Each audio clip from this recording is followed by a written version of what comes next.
ঘড়ির দিকে খেয়ালই করিনি, 10টা বেজে গেছে। সময় কোন দিক দিয়ে কোন দিক চলে যায় কিছুই বোঝা যায় না।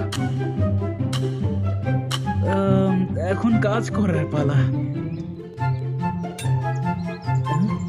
বাইরে কিসের জন্য একটা শব্দ হলো বলে মনে হচ্ছে, বিষয়টা তো দেখা দরকার।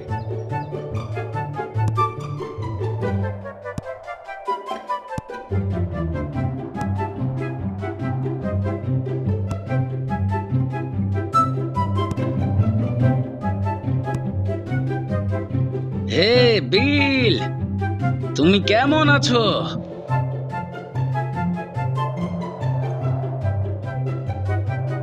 আরে বউ, আমি ভালো আছি।